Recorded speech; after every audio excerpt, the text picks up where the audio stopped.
Hello everyone, PPFB here with a new video today. The meta hasn't really changed since the previous video, and as I've mentioned in my comment section before, I've only been using two teams, mainly the 1-2-2 which I shared earlier and the 2-1-2. So this will be the comps that I have, the 2-1-2 and the 1-2-2. I did change some of the toppings and biscuits to suit the server better, and the general rule of thumb is that 2-1-2s beat 1-2-2s and 1-2-2s beat 2-2-1s which beat 2-1-2s. So yeah, that's the general rule of thumb. Having 1, 2, 3, 4, 5, 6, 7 cookies will be enough for this season. I understand that some people have also been experimenting with or found success with burnt cheese, moonlight, ferret, some even Yeti and financier. However, I feel that these 7 cookies, Burning Spice, Elderberry, Golden Cheese, Shadow Milk, Pure Vanilla, Crimson Coral, and Wind Archer, are sufficient to tide you through the entirety of previous season and this season as well. So I will go through these 3 comps one by one, and afterwards I'll showcase some battles. So for the 2-2-1, we'll be running 1 second Elderberry, 2 second Burning Spice, Shadow Milk, and 4 second Golden Cheese and Pure Vanilla. For Elderberry, it's the same thing. You want 2 lines of HP on the biscuit and 2 lines of damage resist. For the toppings, full chocolates with a focus on damage resist, cooldown, and other defensive stats like your crit resist, HP. For Burning Spice, we need a 2-second start such that the flow will be better. So we need at least 8% cooldown. The rest can go into damage resist, attack speed, attack. And for the biscuit, you want either 4 damage resist bypass or the Tainted Biscuit with 3 damage resist bypass. For Shadow Milk, my build is roughly the same. You want to focus on full raspberries with damage resist, cooldown, crit, and attack. And for the biscuit, I've opted to go for 4 bypass lines instead of 3 with 1 cooldown. Due to the fact that more people are stacking much more damage resist nowadays.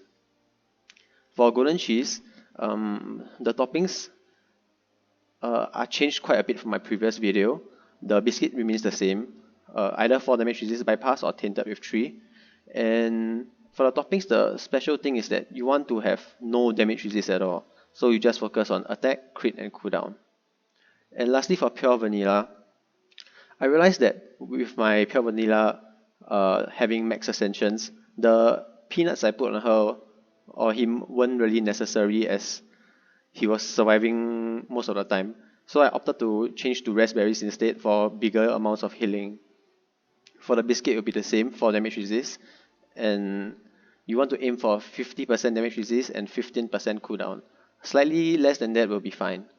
For the substats, you want to aim for attack, cooldown, damage resist. Other substats like crit and attack speed are fine, but it won't be the most optimal. So this will be the 2-1 comp. Treasures will be Scroll, Watch, and Vow. Oh, for the leader, you want to change to Pure Vanilla. And as for the 2-1-2 comp, the treasures will remain the same as last season. Okay, I didn't showcase it, so it will be the Necklace, Watch, and Vow. For Elderberry, Burning Spice, Shadow Milk, we'll be running the exact same, and Pure Vanilla, we'll be running the exact same builds. And for Wind Archer, we will just be running full raspberries and a full bypass biscuit. You want to focus on damage resist, attack speed, attack or crit. And lastly, for the 1-2-2, largely similar to my previous video. However, instead of opting for 1 second Wind Archer, you can also opt for 1 second Crimson Coral. Treasures will be the same. Shadow Milk, Pure Vanilla will have the same builds as the other 2 comps. Wind Archer, you can either opt for the same build or the one with a 1 second start, which is 17% cooldown. If you change to the 1 second start Wind Archer, you will want a 2 second start Coral, Crimson Coral instead, so something like this. But I find this build where Coral has 1 second start does marginally better. So okay, I'll go through this one. Like I said, Shadow Milk, Golden Cheese, and Pure Vanilla has the same builds. For Coral, you want full Swift Chocolates with a focus on cooldown, damage resist, and anything else like HP, crit, attack speed will be fine. For the Biscuit, just stack damage resist fully, or have one cooldown line here to ensure that Coral has a 1 second start. Yeah. Yeah, these are the three comms that are used.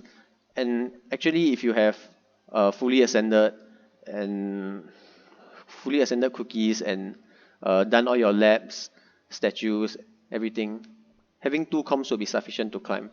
For the previous season, I only used 212 and 122, and right now I just built this 221 comm earlier today to showcase it in battles, but I haven't really been using it. Yeah, so I just use these two comps to climb. Okay, with that being said, let's get into the battles.